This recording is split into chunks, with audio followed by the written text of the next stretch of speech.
Bienvenue pour cette nouvelle exploration. Aujourd'hui, on se penche sur Ken Russell. Ah, Ken Russell. Ouais, un cinéaste britannique, comment dire, explosif, souvent dérangeant, un réalisateur qui, clairement, ne laisse personne indifférent. C'est le moins qu'on puisse dire, oui. Alors, on va plonger dans ses films. Pour ça, on s'appuie sur une analyse vidéo assez détaillée, très axée sur la musique, la danse aussi, et puis bon, sur des infos plus classiques, biographiques, filmos, tirées de Wikipédia notamment. D'accord. Le but, en gros, c'est de comprendre un peu mieux cette fascination, presque cette obsession de Russell pour la musique et pour la vie des artistes en général. Oui, c'est vrai que c'est un thème récurrent chez lui. Exactement. Et puis décoder son style visuel, très particulier, et comprendre pourquoi ces films, encore aujourd'hui, suscitent autant de passion que de rejet, quoi. C'est un excellent programme parce que Russell, c'est vraiment le cinéma de l'excès, de la démesure. Il prend la vie des créateurs, les compositeurs surtout, et il en fait une matière première pour créer des œuvres visuellement flamboyantes, parfois presque hallucinatoires. Hallucinatoire, oui. D'ailleurs, l'analyse vidéo qu'on a consultée commence justement avec son biopic sur Tchaïkovski, La symphonie pathétique, ou Génie et folie. C'est ça, avec Richard Chamberlain. Oui, et ça illustre parfaitement cette idée, la musique comme une passion dévorante qui peut même mener à la folie. Et cette relation intense à la musique, c'est vraiment le fil rouge de sa carrière, on est d'accord. Il s'est pas arrêté à Tchaïkovski. Ah non, loin de là. Il y a eu Mahler, le film Mahler, souvent cité comme un de ses meilleurs films d'ailleurs. Tout à fait. Liszt aussi, dans un registre beaucoup plus rock'n'roll avec Listomania. Ah oui, l'histomania. Mais la liste est longue, hein. Il a fait des documentaires très tôt pour la BBC, sur Elgar, sur Delius, Oui, des pionniers. un film super controversé sur Richard Strauss, des explorations autour de Debussy, de Holst. C'est une vraie galerie de portraits musicaux, en fait. Et ce qui est fascinant, c'est la manière dont il s'empare de ces figures. C'est jamais des hommages respectueux, académiques, un peu figés. Non, c'est sûr. Russell, il cherche la démesure, le conflit intérieur, la part d'ombre. Prenons Malheur, justement. Oui. Il y a cette scène incroyable où il parodie carrément Mort à Venise de Visconti. Il utilise le même adagito de la cinquième symphonie. Ah oui, je vois. Incarnation de la beauté pure, mélancolique. Chez Russell, ça devient presque grotesque, ironique. Ça dit toute son approche irrévérencieuse, iconoclaste. Iconoclaste, oui, c'est exactement ça. Il n'hésite pas à dynamiter l'image un peu sacrée de ces grands compositeurs. Et sa façon d'utiliser la musique elle-même l'est souvent surprenante. Hmm. Parfois, ce sont des œuvres qui existaient déjà qui deviennent emblématiques dans ses films. Comme la chevauchée des Walkyries de Wagner dans son film sur Debussy, elle arrive dans une scène de manière complètement inattendue. C'est vrai. Ou l'aria Nessun Dorma de Puccini, qu'il utilise pour sa partie du film collectif Aria. Oui, mais ça va. Et puis il y a aussi ses collaborations avec des compositeurs bien vivants, qui montrent son éclectisme. Georges Delerue, par exemple. Ah, Delerue. Sa musique pour Love, l'adaptation de Femmes amoureuses de D.H. Lawrence, elle est magnifique. Elle souligne parfaitement la tension, la tragédie sous-jacente. Surtout dans la scène de lutte, non? Exactement. Cette fameuse scène de lutte, presque une chorégraphie d'ailleurs, entre Alan Bates et Oliver Reed. Là, c'est une partition plus classique, mais très puissante. Et à l'opposé, il va chercher des sons beaucoup plus modernes, voire expérimentaux, pour Les Diables. Ah, les diables. Son film peut-être le plus sulfureux, le plus controversé. Là, il fait appel à Peter Maxwell Davies. Oui, un compositeur de musique contemporaine, plutôt connu des circuits savants, on va dire, pas forcément du grand public. C'est ça. Et sa musique, elle est dissonante, âpre, elle colle parfaitement à l'atmosphère hystérique, blasphématoire du film. Ce choix de Peter Maxwell Davies, c'est très significatif, je trouve. Ça montre que Russell ne cherche pas la facilité ou la séduction immédiate par la musique. Non, pas du tout. Il cherche le son juste pour exprimer la violence, la folie, la rupture. Et cette audace, on la retrouve ailleurs. Mhm. Il fait appel à Thomas Dolby, une figure de la pop synthétique des années 80, pour la musique de gothique. Ah oui, c'est vrai, le contraste est saisissant. Carrément, entre l'époque du récit, début 19e, et cette musique électro. Ça crée un effet déstabilisant, très russellien, quoi. Et n'oublions pas la partition de John Corigliano pour Au-delà du réel. Très expérimentale aussi. Elle a même été nommée aux Oscars, je crois. Oui, exact. Bon, et puis, comment ne pas parler de son incursion la plus célèbre dans un autre univers musical, le rock. Ah, évidemment. Tommy, en 1975, l'adaptation de l'opéra rock des Who. Un phénomène. Ah mais oui, un succès public énorme, un délire visuel non-stop. Et le casting. Le casting est fou, oui. Roger Daltrey en Tommy, bien sûr, Anne Margaret qui livre une performance hallucinante, Oliver Reed, et puis toutes ces stars du rock et du cinéma qui font des apparitions mémorables. Elton John. Elton John en Pinball Wizard perché sur des échasses géantes, Tina Turner en Acid Queen, électrique, Eric Clapton, Jack Nicholson. C'est dingue. Tommy, c'est vraiment emblématique de cette fusion que Russell opère entre la haute culture, l'idée d'opéra, et la culture populaire la plus flamboyante, le rock, l'imagerie pop. C'est presque du vidéoclip avant l'heure, non? Oui, un peu. Les scènes comme Pinball Wizard ou celle avec Tina Turner, c'est des morceaux d'anthologie. Mais intégrés dans une narration, bon, même si elle est un peu décousue parfois. C'est excessif, c'est parfois kitsch, on peut le dire. Oui, bien sûr. Mais quelle énergie, c'est fou. Et il s'arrête pas là dans le mélange des genres. Juste après Tommy, il fait Listomania. Ah là là, Listomania. Et là, c'est Roger Daltrey, le chanteur des Who, qui incarne Franz Liszt, le compositeur romantique. C'est ça. Et pour couronner le tout, on a Ringo Starr des Beatles qui joue le pape, Oui. et Rick Wakeman, le claviériste virtuose de Yes, qui incarne Thor. C'est complètement anachronique, délirant, c'est du Russell pur jus. Transformer Liszt en rockstar, avec les groupies, les délires phalliques, le piano en forme de sexe, c'est resté célèbre ça. Ah oui, le piano. Il prend le Rêve d'amour, qui est une pièce plutôt mièvre de Liszt, soyons honnêtes. Oui, un peu. Et il en fait une version rock. Alors, évidemment, les puristes crient au scandale. Mais l'analyse vidéo qu'on a vue souligne que, bizarrement, Daltrey est plutôt convaincant dans ce rôle de star excessive. C'est ça qui est fort. Russell s'amuse avec les icônes, il les désacralise avec une joie féroce presque. Et au-delà du classique et du rock, il explore aussi d'autres sons. On a parlé de la musique électro pour gothique ou au-delà du réel, décrit dans une source comme une explosion sonore cosmique. Pour les jours et les nuits de China Blue, il utilise un son très marqué années 80. Rick Wakeman revient d'ailleurs sur ce film. Oui, c'est vrai. C'est peut-être moins réussi ça, selon la source vidéo d'ailleurs. Possible. Et il y a même des touches de folk. Il a collaboré avec le chanteur Donovan. Oui, pour In Search of the English Folk Song. C'est ça. Et il utilise de la musique traditionnelle aussi. Une guitare pour Lord Byron dans Gothic ou un joueur de cornemuse dans Le Repère du Ver Blanc. Il touche un peu à tout. Et puis, il faut mentionner la controverse purement musicale. Laquelle? Son documentaire pour la BBC de 1970, Dance of the Seven Veils, sur Richard Strauss. Ah oui, le fameux. Russell y dépeint Strauss comme un sympathisant nazi de manière assez... Direct. carrément. La famille Strauss a été outrée, évidemment. Procès, retrait des droits d'utilisation de la musique. Résultat, le film a été quasiment invisible pendant près de 50 ans. Jusqu'à très récemment. C'est fou ça. C'est un exemple extrême de sa tendance à la provocation. Les sources le rapportent de manière neutre, mais ça illustre bien le personnage. Et cette fascination pour la psyché des créateurs, elle ne se limite pas aux musiciens. Russell semble obsédé par l'acte de création lui-même, peu importe la discipline. Oui, tout à fait. Il s'est intéressé aux peintres, aux sculpteurs. On pense à Dante Gabriel Rossetti, poète et peintre pré-raphaélite, dans Dante's Inferno, encore avec Olivier Reed d'ailleurs. Oui.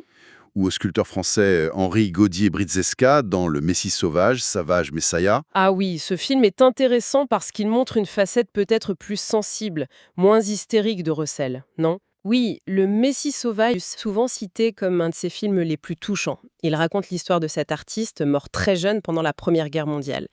C'est moins flamboyant que d'habitude, c'est vrai, plus concentré sur la passion créatrice, la relation intense entre l'artiste et sa compagne. Il a aussi fait un docu sur Gaudí, l'architecte. Oui, Anthony Gaudí.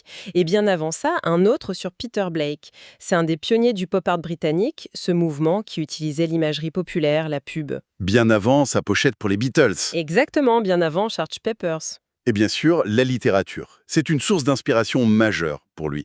Ses adaptations de D.H. Lawrence sont parmi ses films les plus connus. Love, Femmes amoureuses, et L'Arc-en-Ciel, The Rainbow. Des succès importants, surtout Love. Oui. Et il s'attaque aussi à l'univers gothique, avec Gothic, Logique. qui imagine cette fameuse nuit orageuse à la Villa Diodati, où Mary Shelley aurait eu l'idée de Frankenstein, en compagnie de Lord Byron, Percy Shelley. C'est une exploration des fantasmes, des peurs qui nourrissent la création. Il adapte aussi la pièce très controversée d'Oscar Wilde, Salomé, dans Salome's Last Dance, d'une manière très théâtrale, très stylisée. Pour Les Diables, on l'a dit, il se base sur un livre d'Aldous Huxley et une pièce de John Whiting sur l'affaire des possessions de Loudoun au XVIIe siècle. Une histoire terrible. Oui. Et il va même chercher du côté de Bram Stoker, l'auteur de Dracula, pour le repère du ver blanc à la fin des années 80. La littérature comme point de départ pour ses propres délires visuels et thématiques, quoi. Et il ne faut pas oublier la danse. C'est un élément qui revient souvent, et pas seulement quand il filme des danseurs célèbres. Non, c'est vrai. Bon, il a fait un docu sur Isadora Duncan, la pionnière de la danse moderne. Oui, Isadora Duncan, the biggest dancer in the world. Et il a choisi la star du ballet, Rudolf Nureyev, pour jouer Rudolf Valentino dans son biopic Valentino. Oui, un choix de casting audacieux, encore une fois. Mais la danse, elle infuse beaucoup de ses films, même quand ce n'est pas le sujet principal. D'ailleurs, une des sources bio mentionne que Russell lui-même, dans sa jeunesse, rêvait d'être danseur de ballet. Ah, mais oui, cette info, c'est une clé de lecture super importante, je pense. Tu crois? Bah oui, ça explique sans doute pourquoi le mouvement, la chorégraphie tiennent une place si centrale dans son esthétique. L'analyse vidéo qu'on a vue met en avant plein de scènes où la danse explose à l'écran. C'est vrai qu'il y en a pas mal. Et pas seulement dans les biopics de danseurs, dans des moments complètement inattendus. Une fête paysanne sur une musique de Mahler, une scène de boîte de nuit sur du Debussy, ou cette séquence très étrange mais mémorable dans Love, où Glenda Jackson danse de manière très expressionniste devant un troupeau de bœufs effrayés. Ah oui, cette scène est folle. Et dans Valentino, Nureyev explore différents styles. Le tango, bien sûr, mais aussi des influences russes, espagnoles. Chaque danse raconte quelque chose du personnage. C'est ça.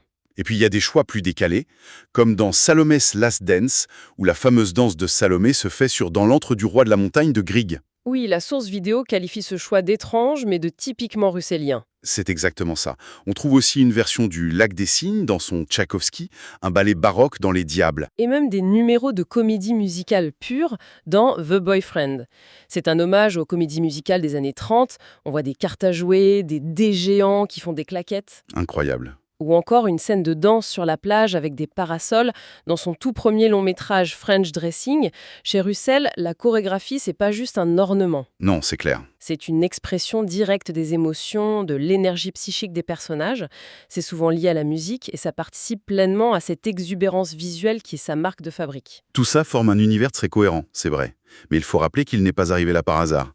Il a commencé à la télé, pour la BBC, dès la fin des années 50. Oui, c'est important de le rappeler. Il a réalisé plein de documentaires, souvent sur des artistes d'ailleurs. Elgar, Debussy, Rossetti, pour des émissions culturelles comme Monitor ou Omnibus.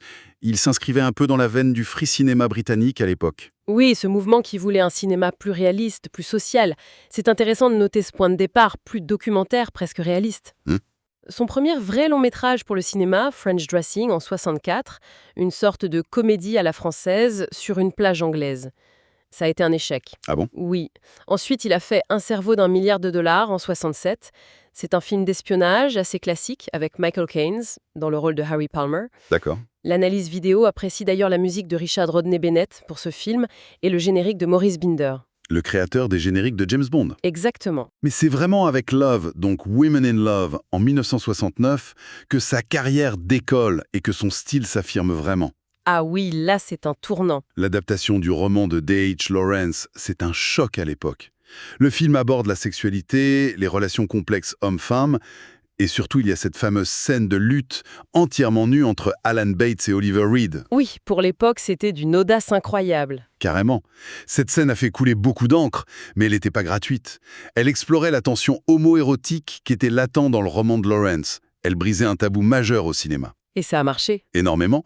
Succès critique et public. Glenda Jackson a eu l'Oscar de la meilleure actrice, Russell a été nommé comme meilleur réalisateur, plein d'autres distinctions. Ce succès lui a donné une plus grande liberté pour la suite. Et il s'en est servi tout de suite pour aller encore plus loin dans la provoque, avec Les Diables, The Devils, en 1971. Ah là, on est en plein dans le scandale assumé, hein. Clairement, le film traite de possession démoniaque, d'hystérie religieuse, de répression politique dans la France du XVIIe, avec une crudité, une violence visuelle extrême pour l'époque. Sexe, torture, blasphème, tout y passe. Les Diables, ça a cimenté sa réputation de bad boy du cinéma britannique. Le studio Warner Bros. A été horrifié. Ils ont imposé des coupes drastiques, surtout pour les États-Unis où il a été classé X. J'imagine. Mais malgré ça, ou peut-être grâce à ça, à ce parfum de soufre, le film a été un succès commercial. Il a confirmé que Russell était un cinéaste capable de mêler l'érudition, le film est basé sur des faits historiques, des textes d'Huxley, et le choc frontal. On remarque aussi une certaine fidélité à des acteurs qui incarnent bien son univers. Oliver Reed, évidemment. Oui, une présence physique incroyable, intense, dans ses premiers grands films. Glenda Jackson aussi. Elle a gagné son Oscar avec lui. Elle a tourné plusieurs fois sous sa direction. Elle est capable d'une grande intelligence, mais aussi d'une folie explosive. C'est vrai. Et Roger Daltrey, qui trouve chez Russell des rôles à sa démesure après Tommy. Après cette période faste des années 70, ça a été un peu plus compliqué pour lui, non hein. Notamment son expérience hollywoodienne dans les années 80. Oui, avec des films comme Au-delà du réel ou Les jours et les nuits de China Blue, les sources mentionnent des tournages parfois tendus. Russell était connu pour avoir un caractère assez difficile. Ah ouais. Oui. Après ça, il est retourné travailler principalement au Royaume-Uni. C'est la période de gothique, le repère du ver blanc, Salomé Last Dance, l'arc-en-ciel. Voilà. Des films qui continuent d'explorer ses obsessions, la décadence, la sexualité, le lien entre l'art et la folie, le goût pour la controverse, mais qui ont peut-être eu moins d'impact sur le grand public que ses œuvres précédentes. Moins de succès, peut-être. Quelques détails amusants ou révélateurs pour finir. Russell aimait bien apparaître en caméo dans ses propres films, Ah oui, Wezen. comme Hitchcock, Un peu. comme un touriste dans Gothic, ou un personnage nommé Connette dans Salomé's Last Dance. On le voit aussi souvent à l'écran dans ses documentaires. D'accord. Et les éléments biographiques mentionnent une enfance marquée par une relation difficile avec son père et la maladie mentale de sa mère. Le cinéma serait devenu très tôt un refuge pour lui. Ça peut éclairer un peu, sans tout expliquer bien sûr, cette énergie parfois rageuse, cette exubérance qui caractérise tant son cinéma. Je vois. Alors, si on essaie de résumer un peu cette exploration, Ken Russell, c'est ce cinéaste britannique vraiment unique, animé par une passion dévorante pour la musique et les créateurs en général. Oui, Son style est reconnaissable entre mille, baroque, excessif, visuellement frappant, souvent provocateur. tout à fait. Il jongle avec les musiques du classique au rock de manière virtuose et souvent irrévérencieuse. Il intègre la danse comme un langage à part entière et il n'a jamais eu peur de choquer ou de bousculer. Et pourquoi son œuvre reste pertinente aujourd'hui ? Peut-être parce qu'elle ose cette fusion assez rare entre la haute culture, musique classique, littérature, peinture, et une imagerie plus populaire, voire pop ou rock, et souvent choquante. C'est un mélange assez unique, oui. Il propose une vision très personnelle, sans concession, de la psyché des artistes, de leur grandeur comme de leur misère, en repoussant sans cesse les limites du bon goût. Il nous force à regarder la création artistique sous un angle différent, moins polissé, quoi. Son parcours nous laisse une filmographie peut-être inégale, c'est vrai, mais toujours stimulante, marquée par une audace et une liberté rares. C'est une contribution singulière et toujours discutée à l'histoire du cinéma. Exactement. Et pour laisser peut-être une dernière pensée en suspens, Russell a montré que le biopic d'artiste, ça n'était pas obligé d'être un monument figé, respectueux. Non, clairement pas avec lui. Ça pouvait être aussi chaotique, vibrant, contradictoire que la vie et l'œuvre de l'artiste lui-même. Alors, la question demeure, est-ce qu'on peut vraiment saisir à l'écran l'essence du génie ou de la folie créatrice ? Et Russell, avec son style si particulier qui mêle fascination et provocation, est-ce qu'il n'a pas offert une des réponses les plus audacieuses et les plus mémorables à cette question ? C'est une bonne question pour terminer.